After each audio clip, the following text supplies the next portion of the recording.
When was the last time you felt truly unburdened?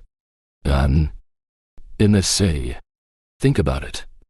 Right now, there's probably a text you haven't responded to, an email giving you a twinge of guilt, a conversation from 3 days ago where you said something slightly awkward and you're still replaying it, a deadline looming, a relationship that's not what you hoped, a goal you haven't reached, a comparison to someone who seems to have it all figured out.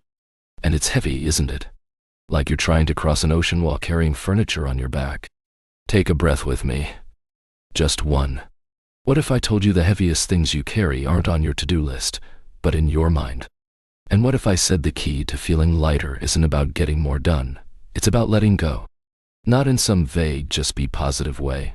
I'm talking about a practical skill, an art form, that philosophers and wisdom teachers have been refining for thousands of years. An art that's never been more relevant than in our notification-saturated, comparison-heavy, always-on world. So if you're tired of feeling like you're drowning while everyone else seems to be surfing, stay with me. We're about to unpack that invisible backpack, one ancient wisdom at a time. Part 1. Why we hold on so tight. Imagine you're walking through the woods, and suddenly a bear appears on the path.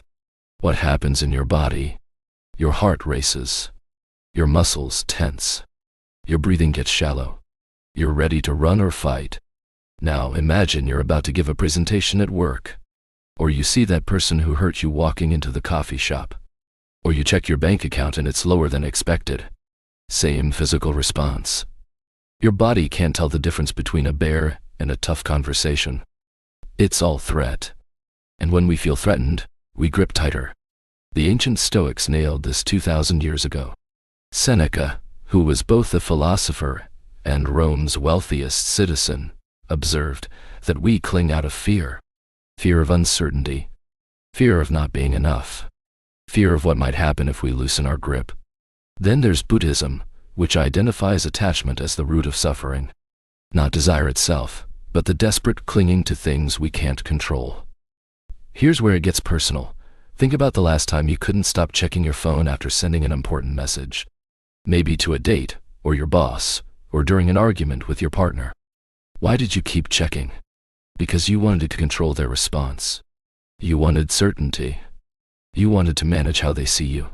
But here's the brutal truth. You can't control their response. You never could. And this is where we all get stuck. We exhaust ourselves trying to control the uncontrollable. Other people's opinions of us. Whether someone loves us back. The outcome of that medical test. If our kids will be okay. Traffic. The weather. The past. It's like trying to hold back the ocean with a broom. And then wondering why we're so tired. Part 2. The Stoic Solution. Know your circles. Let me share something that completely changed my life when I discovered it. The Stoics had this concept called the Dichotomy of Control. Fancy name, life-changing idea. Picture 2 circles, one inside the other. In the inner circle is everything you have complete control over. Your thoughts, your actions, your responses to events, your effort, the values you choose to live by. That's it. It's a small circle. In the outer circle is everything else. All the things you influence but don't control. Other people's actions and thoughts. Your reputation. Economy. Whether your train runs on time. If your partner had a good day at work. Whether your kid makes the team. If it rains during your wedding. Here's the million-dollar question. Where do you spend most of your mental energy? If you're like most of us, it's in that outer circle, worrying about things you can't actually control. Let me make this super concrete. Last month, my flight got canceled when I was heading to an important meeting. The guy next to me was screaming at the gate agent, his face turning purple. I felt the same frustration bubbling up. Then I remembered my circles. What could I control?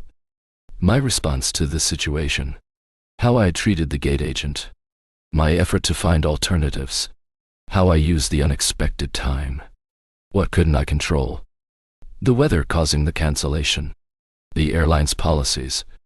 Whether I'd make my meeting. So I took a breath. I thanked the frazzled gate agent. I called my client to reschedule while looking for alternative routes. And I used the airport delay to finish the presentation I was stressing about. Same situation, completely different experience. All because I redirected my energy from my outer circle to my inner circle. This isn't magic. It's a practice. When you feel that tension rising, ask yourself, which circle am I in right now? Then gently steer yourself back to your inner circle. It's not about not caring about the outer circle. It's about recognizing where your power actually lies. Part 3. The Buddhist wisdom, flowing with change. Now let's go halfway around the world to Buddhist wisdom, which offers us another powerful lens for letting go. Have you ever tried to hold on to water by squeezing your fist? What happens? The tighter you squeeze, the more water escapes through your fingers. This is what we do with life. We grasp at moments, at feelings, at people, not realizing that the nature of everything is to flow, to change. Think about your favorite song as a teenager. The one you loved.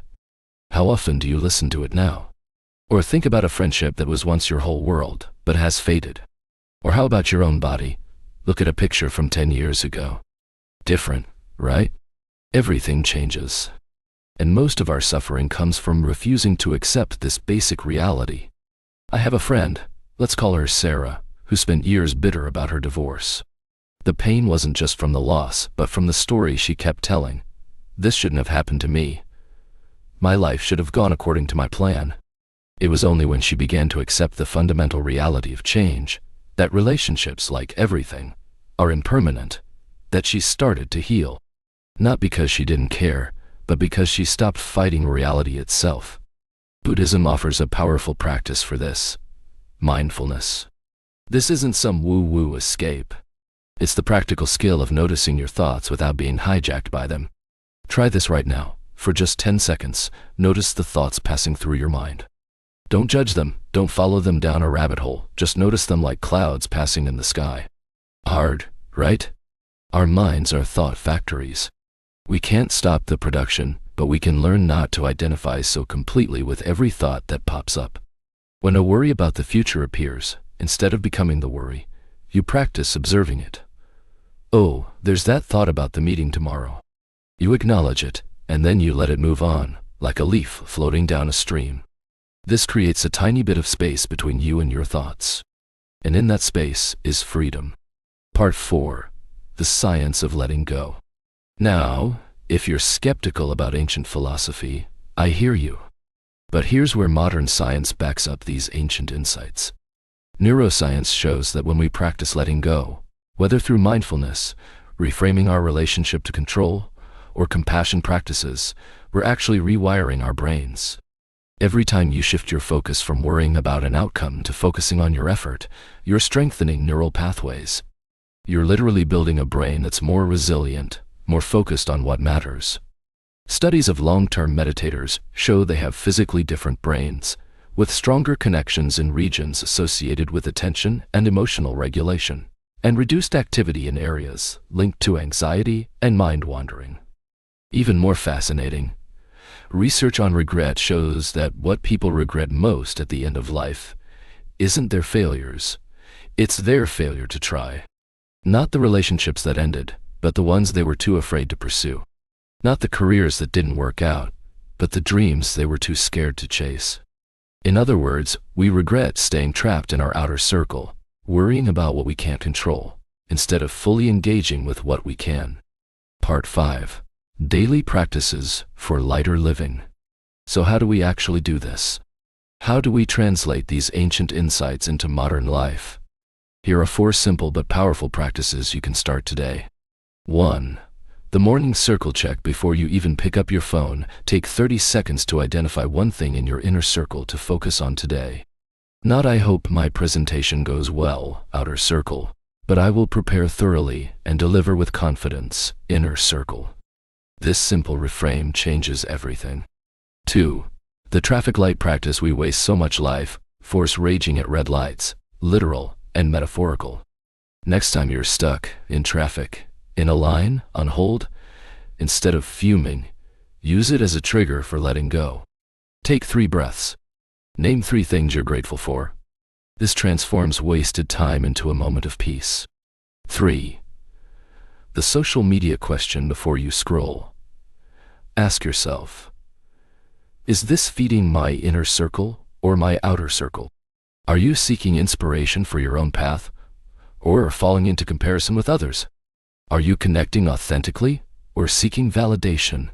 This simple question can transform your relationship with technology. 4. The daily surrender. Each night, write down one thing you're ready to let go of. A worry that's not yours to carry. A mistake you've been replaying. A person's approval you've been chasing. Then physically tear up the paper. This ritual helps your brain register, I am choosing to release this. Remember the water in a fist metaphor? Letting go doesn't mean the water disappears. It means you open your hand and let it flow naturally. You stop fighting the current. Look, I know letting go isn't easy. We live in a culture that glorifies control, that sells us tools promising to help us manage every aspect of our lives.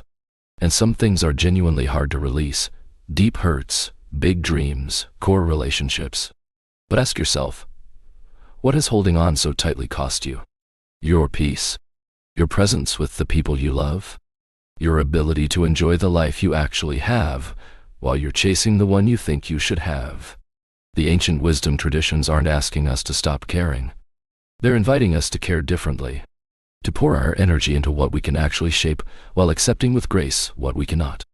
This isn't weakness. It's the ultimate strength. The courage to say, this is not mine to control, and I choose peace instead.